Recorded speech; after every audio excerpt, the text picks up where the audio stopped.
having witnessed them go through quite a catastrophic incident this year, their brand is the thing, I would argue, that has saved them. We run quite a brutal 360 program, so there's no hiding from you being an arsehole. You might be performing really well, but if you're a dick, you're going to be called out on it twice a year. The door's always open, call, and they do, anytime, day or night. Presumably when they come in, if the door is open, you don't say you forgot to knock. No, I don't have an office. Hey folks, and welcome to the Unicorny Marketing Show. I'm your host, Dom Hawes, and today we are exploring the art and the science of building brands that resonate, retain, and really matter. And if I alliterate like that again, you have my permission to find me in the street and hit me. But today we're joined by Jules Berriff. She is UK Marketing Director at ESET, the cybersecurity company trusted by millions worldwide. And Jules is a master of navigating competitive markets with limited resources, something I think we can probably all relate to, especially in such austere times. Not going to make a comment about the government. Today, she is delivering us a masterclass in turning those kinds of challenges into opportunities. And I think that what makes this episode so unmissable is the focus on trust. Jules is going to walk us through how investing in brand resilience acts as a kind of insurance policy, helping businesses weather crises while keeping customers as close as possible. She's also going to share how fostering trust internally with our own teams, leaders, leadership teams, but also our channel partners is the secret sauce for sustainable success. And here's the kicker. We're not just going to be talking about strategy and frameworks today. We're going to be diving into the multiplier effect of shared experience. Jules is going to explain how a single event like ESET's partner conference can spark years and years of loyalty and collaboration. From reimagining channel marketing to crafting community-driven events to building a brand that punches way above its weight in very, very resource-constrained environments. This episode today is packed with really useful things to take away. In short, I think it's kind of your roadmap to balancing your short-term wins with your long-term gains. I'm not going to waffle anymore because Jules can tell you straight from the unicorn's mouth. Let's go straight to the studio. Hello. How are you? I'm good. And you've been down in London for a couple of days? I have. Lots of meetings, back to back, a little bit of social, which is nice. Good. Didn't drink too many gins last night. Didn't? Okay. Just thought I'd check. I'm very glad you've made time for us because we had a pre-call, as we always do, before the Unicorny podcast recording sessions. And we got stuck in some really interesting stuff, which we're going to talk about today. And we're going to start with the B word, brand, and really the importance of long-term brand building, which when we got together, you felt was often overlooked. And it's a subject we've touched on before, but you had some really interesting angles on it. So I think it's really a good idea for us to dive in, as ChatGPT might say. The base premise we're starting with is that you and I would start with, because we're marketers, is that long-term brand building is essential. Agreed. But it's not always seen that way. Not everyone agrees. Why not? I think because you can't tangibly measure it. Okay. There is no direct output. And in this world of performance marketing, I think we've almost forgot about the value of building brands. Okay. Which for me as a marketer is really sad. And when you look around and see the success of some businesses, like for instance Octopus Energy, who I had the fortune of watching on stage at Marketing Week recently, they are a marketing first business and have grown exponentially. And not only are they growing, people love the brand, and they've done it, or what I've observed is, they've done it in a way where the look and feel isn't an energy company. It speaks to their customers, and their customer service is phenomenal. I'm a customer. Yeah. I used to be one of their competitors' customers. I will never change because I can pick up the phone and speak directly to them. So I think in amongst the brand building is also the product side of things, and also treating your customers really well. Yeah, they've built a really good reputation to that. They didn't get my business, I must say. Someone else was £5 cheaper. So that's the price point. But it was a really hard choice because I know instinctively, I guess, because they've done their branding well, what they stand for and that the service is brilliant. I mean, utilities was an area, I guess, that was ripe for that, because traditionally, certainly the received wisdom is that customer service in utilities is terrible. So they've done really well there. In business to business, maybe not so much. I mean, I think the nature of the relationships is slightly different, and I think some of the people that we come across would argue that brand in a B2B environment is a kite mark and not much more. I would disagree. Yeah, tell me why. I think you can draw an example. So I currently work for a cybersecurity organisation which operates globally, and our competition is fierce. And I look at other companies, our competitors, who are spending on their brand, huge amounts of investment, huge. Their brand is well known, it's liked, is seen as the cool kind of company to be purchasing for, leading edge, cutting edge, using all the right terminology, etc. in their marketing and communications. But having witnessed them go through quite a catastrophic incident this year, their brand is the thing, I would argue, that has saved them. Yeah. And I think when talking to CMOs, CBOs, that's a really valid point, and a proof point of what the power of a brand. So not just in the building and the reputation and the exposure of an organisation, but actually how it can save a business when shit hits the fan. It does buy you an enormous amount of goodwill, doesn't it, if you do that stuff well. And we're not going to name them because we wouldn't want to give them even one reference, but it sounds something like Cloud Mike. Something like that. Yeah. So, but they did do an amazing, I mean, when that happened, I thought this company's dead. Same. Like, how do you come back from something like this? But I looked when we were on the line online before, on the line, as though there's only one. When we were online before, I looked at their stock price, and it's actually almost recovered now to pre-event, which is extraordinary. Incredible. I mean, it is extraordinary. So look, the base premise we've got so far is brand building is important, especially I think in business to business at the moment. We don't need to make the case in consumer brand work because they already get it. How does investing in brand development though impact a company's growth compared to someone who's prioritizing short term? I'm going to quote Ritson here, and we all know the 95-5 rule, but 95% of our and we know the buying cycle in B2B is anything from a year up to 5 years, depending on contracts that were in place previously. And when we think that 95% of your customers right now, our customers, your customers, aren't in the position to buy. So we've got 5% to play with, great. How, without really investing in brand, without looking at that exposure, without saying the right things, without making people feel that, X, Y, and Z brand is a great brand to buy, they're doing the right things, because ever more we're invested in that as well. Their purpose is good, and we like their product. In my case, their technology's sound. We like what they do. They've got history, they've got relevance, they've got credentials sat behind them. They're working with companies that I can't name, but really big organizations that trust them and know them. Without talking about all of that loudly and proudly and investing in it, how is that 95% of the market going to even be conscious of the fact that whoever your brand is exists when they're at the point of purchase? Well, they won't, will they? They won't. Yeah. And we also know from the same body of research that when they do put a shortlist together, they've almost always decided who's going to win it beforehand. Yes. Blimey. So we have to do that work in brand building. And so the challenge we have is that all the things you've talked about can be quite expensive, but particularly if you're putting a media budget behind something, justifying the expenditure is sometimes hard. Really expensive. And I think, I've done this for over 20 years now. I was in the space before we had Facebook advertising or digital advertising, and that makes me sound really old.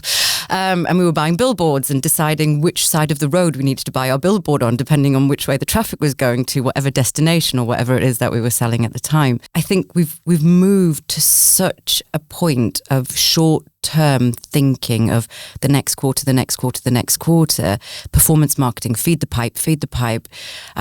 What's the ROI? What are we getting back off every pound? We've forgot about the importance of brand and what that brings, but also buying into a long-term strategy. And I also think that as organisations, sometimes it's gone wrong, And rather than accepting and learning from the things that have gone wrong in perhaps a brand exercise, taking stock, reevaluating, starting again, it's almost been put in the bin and written off as this just doesn't work. And it needs time. It needs time to breathe. It needs time to grow. You need to be optimizing all the time. Did that work? And also, it's not just the investment in the media buy and the production and the creative, but how are you measuring that? Because that's an expensive business as well. We know it's expensive, of course, to build a brand. I mean, we're going to talk a little bit later, I think, about some other ways of doing things that don't involve just buying media. But we all have budgets. We all have a certain amount of money we're allocated in order to deliver the return. And those budgets are generally created and or approved by financially focused execs, CEOs or CFOs, who don't always understand the impact or the importance of brand investments. Is there a way that we can demonstrate tangible value, or how do we have that conversation? I'm not sure. Other than using examples in the marketplace, and, I've sat through many a presentation of, please, Mr. Finance Director, can I have X, Y, what am I going to get back off it? Well, I think the most important thing when putting your case across is having a really trusting relationship with your finance director. It's really, I'm fortunate in the position that I'm in now. Our head of finance is great guy. But in a previous role where I was for 6 years, I had the fortune to work with a very Yorkshire. Okay. Andrew was a Yorkshireman through and through.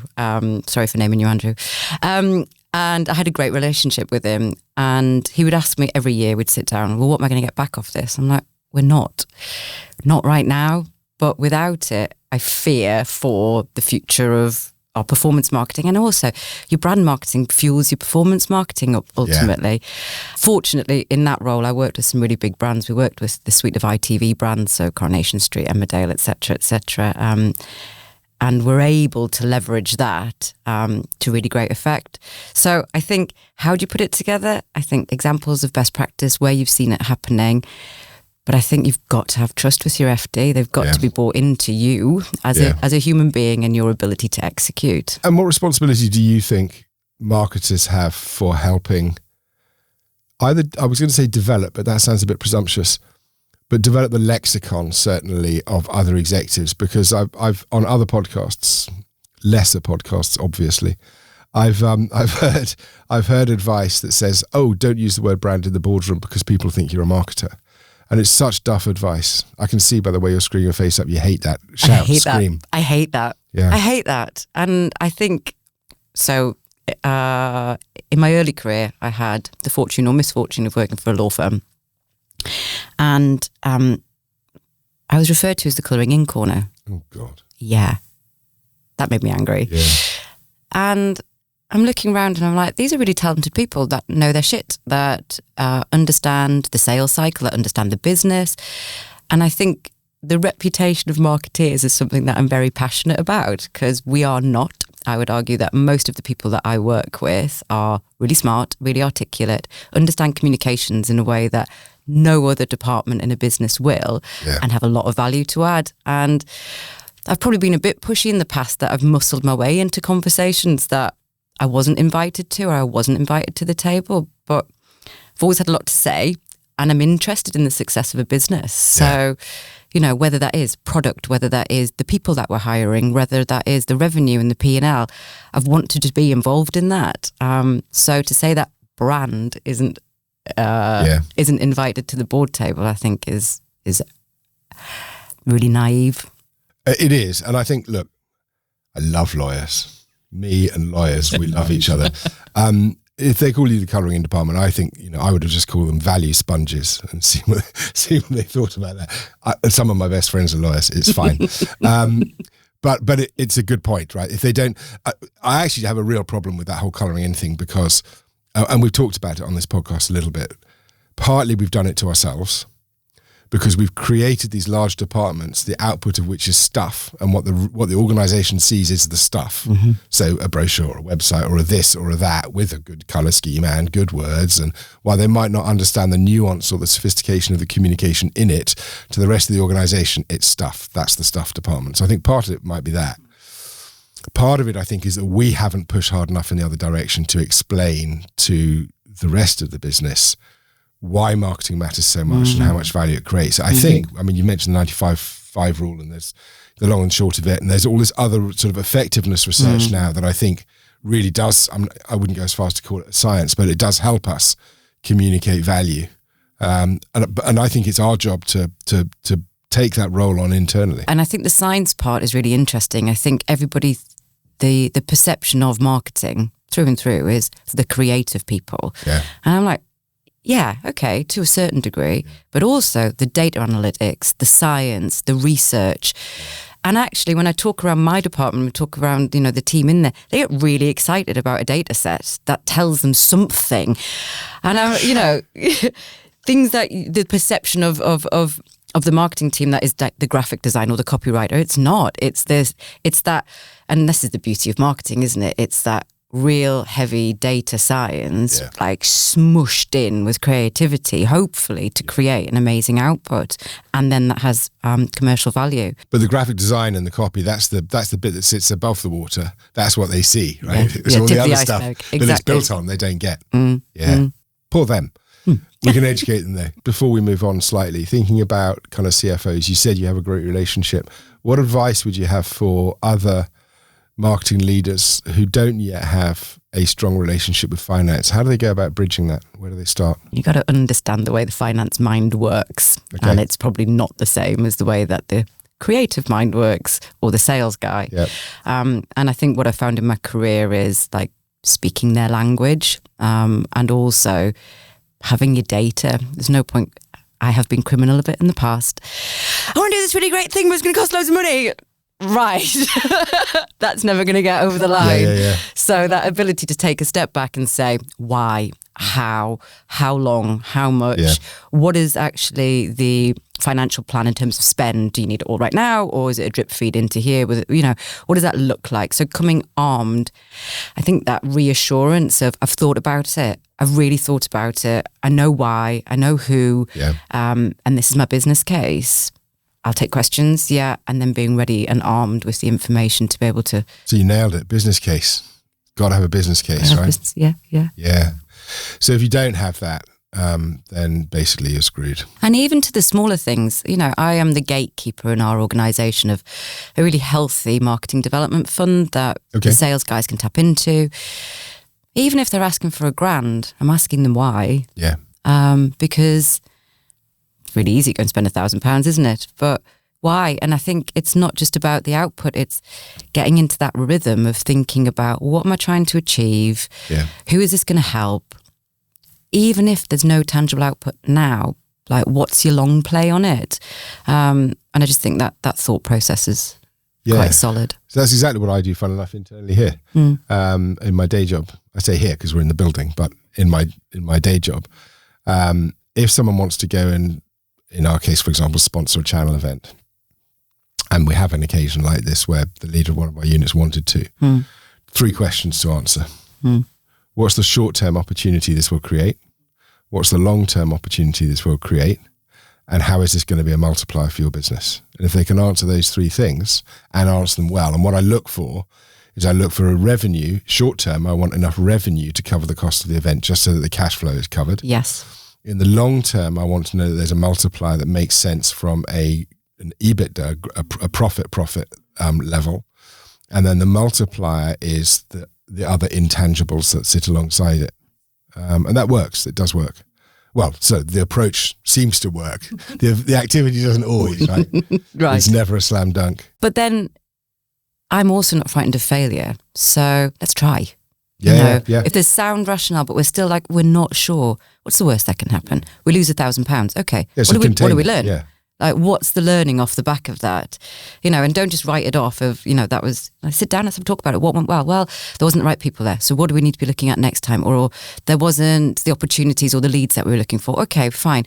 Like, let's talk about it. Let's take the learnings. Let's not be frightened to fail. Yeah. And again, I try and foster that culture within the team of, let's have a go. Speaking of that, it's almost as if you magically segued into where I wanted to go next, which is about empowering your team and about how you set your team up for success. You've had a very good 12 to 18 months, I believe. Yeah, we have. Good. Really good. You've got a really flat org structure. Yes. Talk to me about that. That's counterculture when it comes to B2B. I've worked in many organisations over the years, some with huge amounts of hierarchy. And it niggled me, I think, that I couldn't have access to the marketing director because I had to go through 3 different people to speak to him or her. I'm like, but that's nonsense. I just want to talk to him. Yeah. And it was, or her, it was him actually, the company I'm talking about at the moment. I want to talk to him. Well, no, you need to come through here and then you need to come through here. And I'm like, my message is going to get diluted by the time it gets there. And I want that relationship as well. So it niggled me. Yeah. And then you go to other places and you see other structures and there's things that you like and you don't like about it. In the role before this, we had a really unique setup in that we had a central marketing function and then we had 8 satellite businesses. So we had a really great central marketing function, me, my web designer, specialists in their fields, PR, etc., etc. And then we had small marketing teams on site. Okay. So we were the support office. Yeah. Worked really nicely. The temptation to centralize all of that marketing into head office was like always there.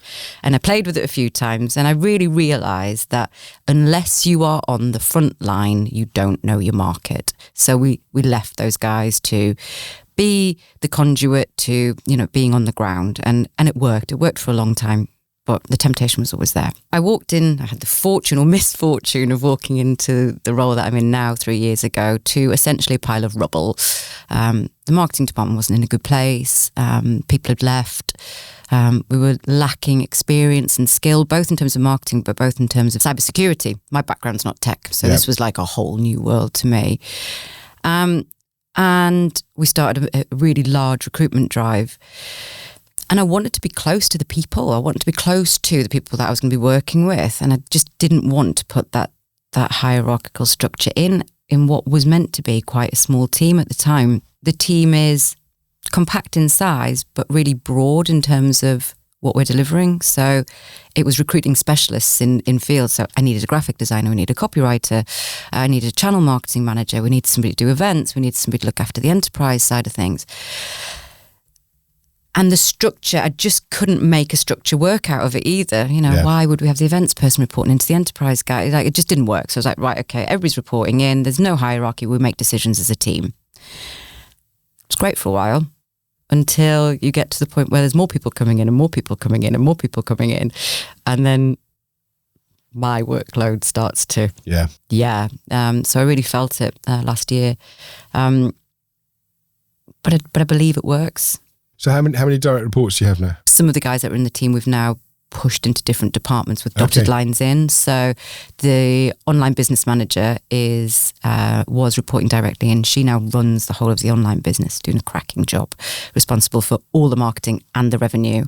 So she's a dotted line now, which is fantastic. So it's a similar approach, a central resource with locally enabled people in the division. Nice. Yeah. So you and Jensen Wang have something in common because you have lots of direct reports. He's the CEO of NVIDIA. I don't know whether you've seen any of the material buzz around this. He has 60 direct reports. 60? 60. That's mental. He has 60 direct reports. He never speaks to them one-to-one. He never has one-to-ones with his team. Yeah. He says, any conversation I have, I need to have in the open. Everyone needs to see it. Because otherwise, how is someone going to learn from someone else's mistake? I love that. I quite like it, but can you imagine if you're the person who's made the mistake and you've got 59 other people going, oh my God, thank God it's not me. Maybe they're a little bit kinder with that culture. It's quite a brutal culture, that, I feel. Yeah. Quite like it though. There's no hiding, is there? It's quite nice. There's no hiding, but also I think, as you said, like, with a team of 10 even, like the amount of information that you just automatically know because you're living and breathing it every day. Yes. It's so different from that kind of rigid hierarchy thing where you only get what people think you need to know and you never quite know whether what you're telling them is the truth. Yeah. You're telling you, is the truth, or what they think you want to hear. Yeah, that stuff's like crapola. My husband has a really lovely, because he's got two huge teams. He likes to be eyes on and hands off. And I really like that because he's got full exposure of what's happening, but he's got no interest in getting involved in the detail and that.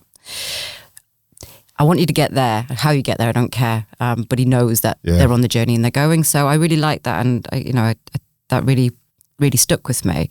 I think the thing with our team is, yes, we are, like I said, a nice sized team, but we are going back multifaceted. So the thing that I struggle with sometimes is the breadth and being involved in everything. So everything from what we're doing in the PR space to, what's happening in the channel team, through to, our designers going, can you just have a look at this? What do you think about this? Is this where we need to be? So it's the breadth of thinking sometimes where, for one meeting you're talking about sales cycles, the next one you're looking at copy. It's that sometimes just makes my brain creak a little bit. When you have that breadth, sometimes the things being brought to you can seem trivial. How do you handle that? I think it's that thing of taking a breath and realising that it's very important to the person that's asking, or they wouldn't be. Yeah, or they wouldn't be asking. Yeah, exactly. Yeah. When you're running that kind of a team with lots of direct reports, a very flat hierarchy, you're giving people a lot of autonomy. Yes. In return, you're asking for a lot of transparency. Yes. I'm imagining you've already told me that you quite like a bit of failure here and there because it makes you learn. So there's, that, I hate the phrase, but that psychological safety thing is really important. There has to be structure somewhere. And I know the answer to this because I spoke to you about it before.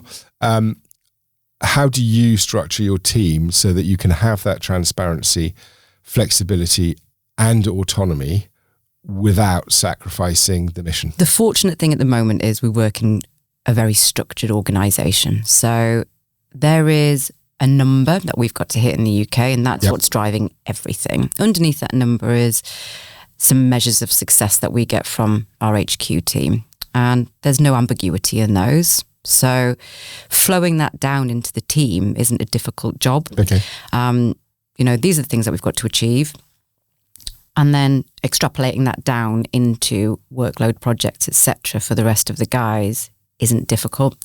And we do it twice a year, or we do it once a year, set KPIs at the beginning of the year. OKRs I've worked with in the past in old roles. Yeah. We're very much KPI driven where we are at the moment, but with some flex as well. And I think, how do you drive success?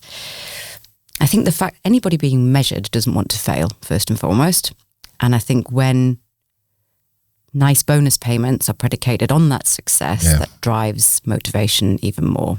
We all say that, we're here because we love a job, blah, blah, blah. Ultimately, we're all here to fund our lifestyles, I would argue. So I think bonus payments that are predicated on performance work really well. We run quite a brutal 360 program as well. Okay. So there's no hiding from you being an arsehole. You might be performing really well, but if you're a dick, you're going to be called out on it twice a year. And there's definitely no hiding from it. We write out to 15 of your work colleagues twice a year and ask for anonymous feedback. That forms part of your evaluation process. So these are the things that we need you to hit tangibly. X amount of leads from X amount of campaigns. We want you to do blah webinar on this kind of content. We're launching MDR products. Let's do this. They're all there. But then around that is how you're living and breathing the values of the organisation, and if you are an easy person to work with. And I saw something on LinkedIn really recently which said, being easy to work with is the most underrated work skill that people possess. And again, that stuck with me. You could be the smartest guy in the room, but if you're a bit of a dick, it doesn't make for good teamwork, doesn't make for motivation. And I hate rub within a business. I've got no question with anybody coming to me and saying, you said that the other day and that really upset me. All right, okay, let's pick that apart, no worries. And I encourage that within the team. I like open dialogue, open feedback. I don't like such and such said this, such and such said that. I've got a problem with them. Like, go and tell him. Yeah. Go and tell her. Or I'll come in and do it, but don't come and don't niggle at me that such and such has done blah. So I like that culture is really important to me. So really clear set objectives, know that your people are going to have things to say about you twice a year and given the opportunity. And just come to work, be easy to work with, be a nice human being, work hard. I've got high standards. I expect my boss has got high standards of me. I get it. And I talk about it quite a lot. Talking about KPI adherence and things is quite boring. And I do that a lot and everyone thinks I'm really boring in my day job. But they matter. I mean, they are waypoints to success. How do you communicate the importance of those, or do you not need to? Is your team? No, we do. So we've got country KPIs. So things that we've got to hit. The guys know what they are, and then they're extrapolated down into our own personal KPIs. I think, and the lovely thing about that is these are the 5 or 6 key things that we need you to deliver in this half. How you get there, I've got no interest in, unless you need me, then great, let's figure that out. How you get there is entirely up to you. But these are the things that I need hitting by the end of the half. We'll talk about them regularly. Let's talk about them on a monthly basis. Some of them are joint, so you have to work with your teammates on them, but there's no ambiguity in hitting them. We run a red, amber, green system. Like, are we on track? Are we go, no go? Do we need to pull back? Do we need to, and a lot of the time we're green and we're great, but sometimes there's glaring red in there. Right, okay, how do we hustle as a team to gather around this to put it into special measures to move it forward? So it's kind of OKR-like. Yes. It's kind of, but not OKRs. I mean, you haven't got the rigidity, presumably. You're not running OKRs where you are at the moment. No, have done in the past, but not where we are now. But very much kind of gathering around to make sure that the ones that aren't quite where they need to be, let's try and push them forward. Yeah. But it leaves people that space to be able to work how they want to work rather than being dictated. It's not too rigid. I quite like not at all. A very modern approach. And the door's always open, call, and they do, anytime, day or night. Yeah. Presumably when they come in, if the door is open, you don't say you forgot to knock. No, I don't have an office. That would be too old. You don't? You're probably working from home, I guess, or something. Well, I work from home. Or working in the car or something. Yeah. And in with the team in the office. And there's an interesting one as well. Like hybrid working, being in the office, being not in the office. Yeah, don't get me started on that one. I love being hybrid shirking. I mean... I don't have an opinion. Yeah, so do I. I love it. I'm 5 days a week in the office. Yeah, I miss it. Largely because I'm not popular at home and it makes me. Yeah. But let's talk about channel a little bit because you mentioned earlier, that part of your role, 1 minute you can think about PR and the next minute you're thinking about channel. And we mentioned market development funds, MDF. And you also mentioned that you've got some partners with really big budgets and their route to building brand and long-term activity, that brand equity piece is to buy and run media. Mm. And you mentioned that you didn't have that luxury. So how are you working with channel as a builder of brand? When I came in 3 years ago, we were under our old CMO and we were there.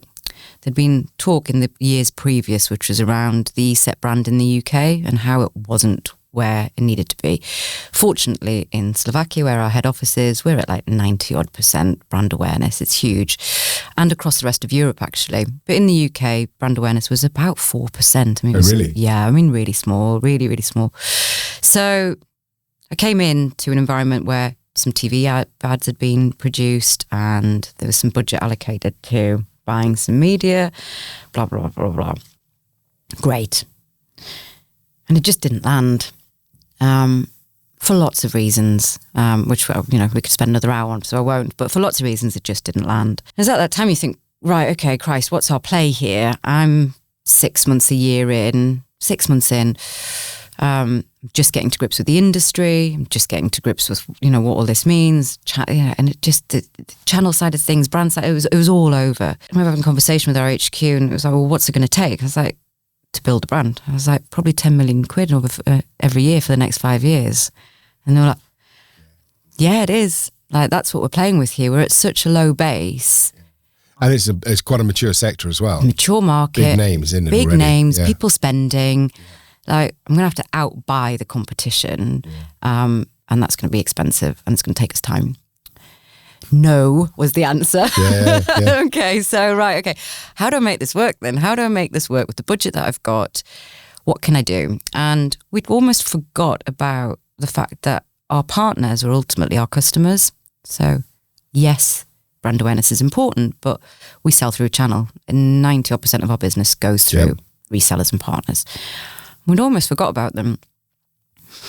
So I was like, right, we're going to turn this massively on its head. And the two things that I want to do was refocus most of our investment into our partners. We know that you buy from people that you like. Yep. Yeah? How do I get these guys to love ESET more? And you think about the motivation of a partner, what they're interested in, ease of use, profit margins, is the product sound? Is that right? So we build everything that we do around those things. Okay.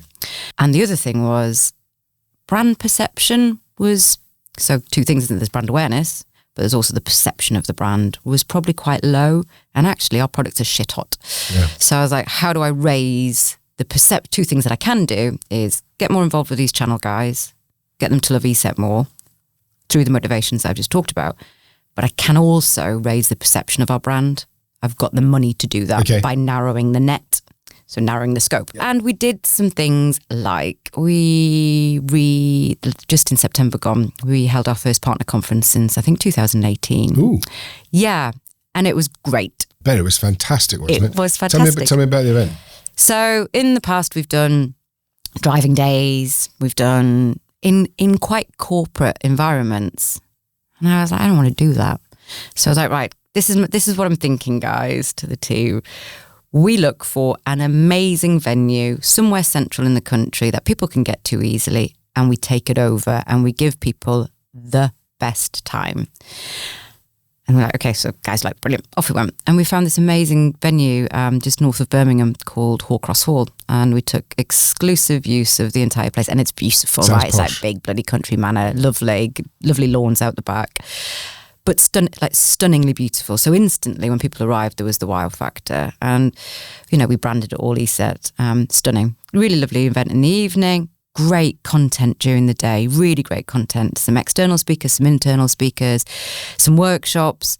And we just really looked after people. Yeah. And not in that over the top, loads of booze. It wasn't that. It was just made sure that they felt valued, and they are valued and welcomed. And the organisation, Amy and my team, was, Mrs. Spreadsheet, and there was no deviation from the spreadsheet. But she knew exactly who was coming, what time they were coming. We printed bespoke agendas for every single person. We did really great gifts. We got commissioned Lego, ESET Lego. Just every little touch point was really well thought through. So we did the 80% of the organisation, the 20% of flair. And the feedback's just been stunningly brilliant. Yeah. And people feel educated. So our partners feel much more educated about our products and services. So they're enabled to sell ESET more effectively. They love us more because we've built those relationships. And I had the full sales team there, and just the camaraderie and the conversation and those, again, that ability to build a relationship in human form. Human connections. Great memories. Yes. And learning things new. Fantastic. Yeah. And that's going to pay dividends, isn't it, that event? It will. We're already we're starting to see some of the stuff off the back of it. Oh God, tell me about your MDR products. I didn't know you did that. Can we do a joint webinar? Can we do a joint marketing campaign together? Okay. And so Caitlin, the channel marketing manager, is now being barraged with requests for joint marketing activity. So even that is like the momentum that will then drive pipeline into Q1 next year. And beyond, I guess. I mean, we started today talking about brand and the long-term effect of it.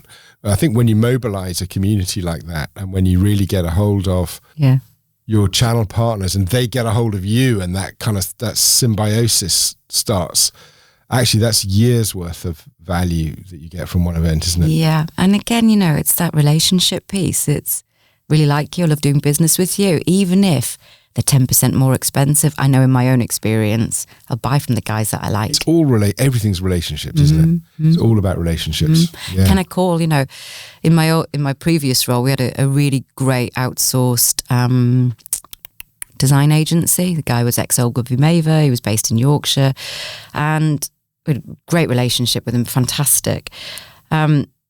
But I knew I could call on him for a favour. Yeah. And nobody could get me to deviate from that contract because I really liked I liked his personality. We gelled, we could have great conversation, and I could call and say, I'm in the shit, can you turn this around in 24 hours? And they'd always step up. Yeah. So there was, my design contract wasn't going anywhere. And he lived in God's County, obviously. And he lived in God's County, obviously, yeah. I've got form when it comes to Yorkshire, so I'm not going to say any more than that.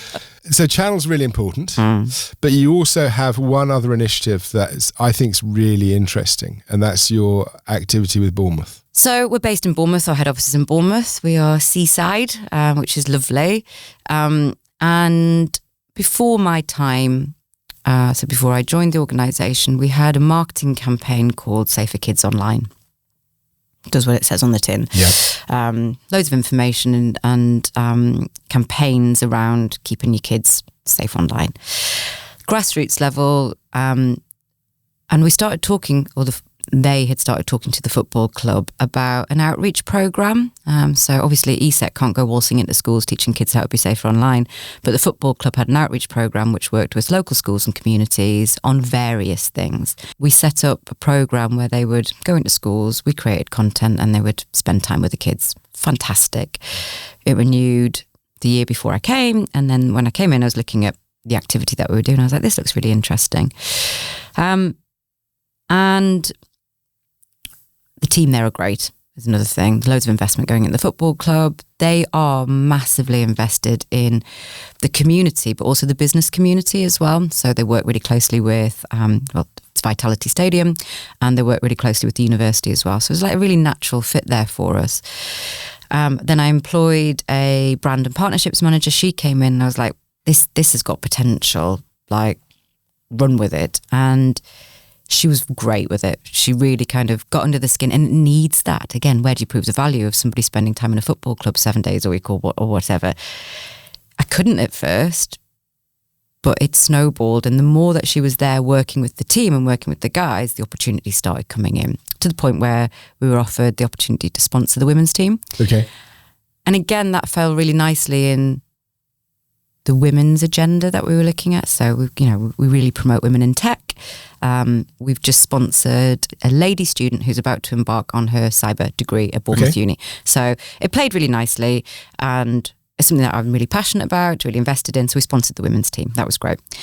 And then the opportunities just started to come in. We looked at, they came across to ESET World for us. They spoke about communities and partnerships for us. And again, like I said, Lena just really worked that relationship to a point where we got into a conversation about them using our product. It's a really nice symbiotic relationship, and us securing what is now a Premier League club. So there's a bit of contra deal going on there, but allows us exposure to football fans on a Premier League stage, and also ties into that bit that I was talking about earlier about raising the perception of our brand. Yeah, ESET is now associated with a Premier League club, and we protect a Premier League club. So that's really cool. Really great for us. So we're talking, we started today talking about long-term and brand building, and we've talked through then about how you've enabled your team by having a kind of a flat structure and creating the environment that allows them to get on and do stuff. And now we're talking about relationships and the communities that you're building, and all of these things feed each other so that you're in a position there where you're building a brand without having to buy $10 million worth of media a year, but it's building one brick at a time, right? Definitely. And also the opportunity to then take our partners and our customers to the games. So everybody loves a bit of corporate hospitality. Yeah. Come along, and there's the ESET brand all over the stadium. So again, that perception, that raising the bar, raising the perception of the brand is there. So it seems like it's all been really well planned. Of course it has been. What are you talking about? Definitely. All those things have just fallen really nicely into place. But I think, especially for Lena, with that contract, the ability to have the breathing space to talk about the opportunities, to spend the time. It's been 3 years in the making to get us to where we are now. Brand building, you could argue. Takes time. And it's really starting to pay dividends for us now. Tying into that, we also took a box at Wembley, which was a massive expense. Yeah. But it was. But again, allows us to, and it's branded, it looks beautiful, it's really nice, really bougie. We got 12 tickets to every event that's happening at Wembley. I mean, we were lucky. We got Taylor Swift and then away. Yeah. Are you a Swiftie? I wasn't, but I am now. Okay. I'm not a Swiftie. I haven't yet been in. She was bloody brilliant. Yeah. So we had all the Taylor Swift dates, then all the Oasis dates landed, and then the Coldplay tickets landed on top of all of the football. Wow. So leveraging those as incentives into our partners to say, hey, look, let's come in, let's do a spiff day. Yeah, we've got the normal champagne voucher started up. I've got 2 Oasis tickets for the guy that brings me or the girl that brings me the most leads. And then it's hot property. That and then is they really go stuff money can't buy. And then they go and I said to the guys, if we're inviting people, let's not just invite single whoever on a night. Let them bring their daughter, their husband, their wife. Like, come as an experience, because I know myself, I don't want to spend Saturday nights away from my family. But if it's like, hey JP, there's 2 tickets for Oasis, are you coming? Yes. So small things like that. And I think it's just thinking about the human psyche of what do people actually want.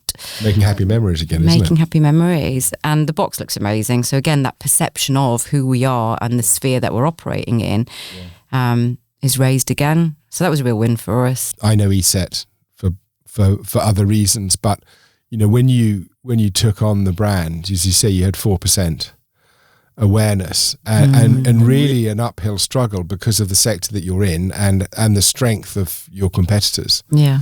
But you have found a way of carving your own niche and being able to build experience and memories and relationships and community. Yeah. And sort of going back to where we started then, when you go to speak to your CFO now, who you have a good relationship with, they will understand the value of all of those things. Yes, because we've just had they're suddenly really tangible, aren't they? Decent period of growth. Yeah. So first 2 years were tough. Yeah. And this year we're on double-digit growth forecast for the year end, and I can attribute a lot, I'm also very fastidious about campaign codes in Salesforce. We can attribute a lot of that activity back to the marketing, either funded or leads that have been generated by the team. Yeah. We can track it all back, and it's taken a long time, but we can see it.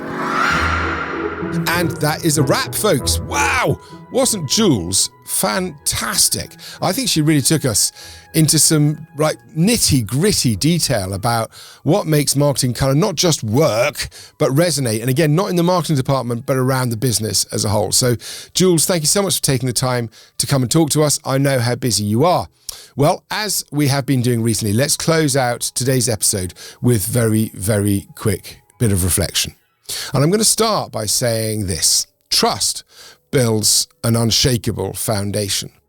Whether you are a marketer, a business leader, maybe even just a curious listener that surfed your way in, remember this: trust isn't just an asset to the business. Actually, it's really kind of the lifeblood of any meaningful relationship.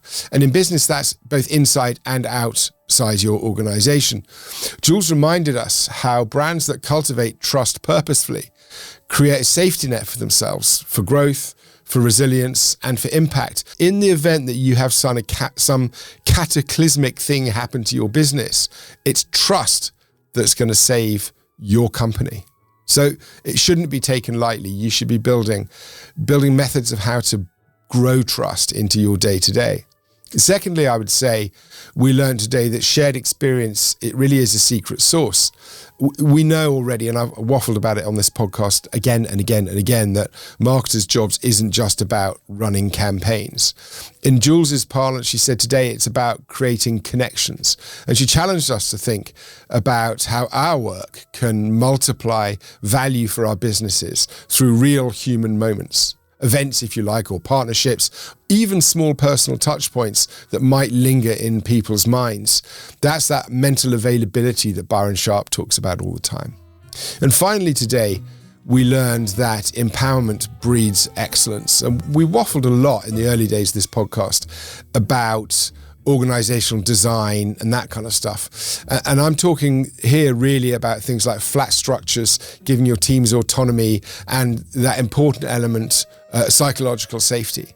Jules showed us how giving teams the tools and trust to take ownership can drive real creativity and improve your outcomes, which ultimately is going to improve the effectiveness of your department, because, you know, when your team thrives, your brand is going to shine. Now, before we sign off, I have a little bit of homework for you to do. And this week it's this. I want you to identify one thing that you can do this week, either to build trust or to create meaningful experiences or to empower your team. Take some time to reflect on that and then take action. And then I want you to do exactly that next week. And then I want you to do the same thing the week after, and so on. If you do that, and every week you ask yourself that one question, what can I do to do one of these three things?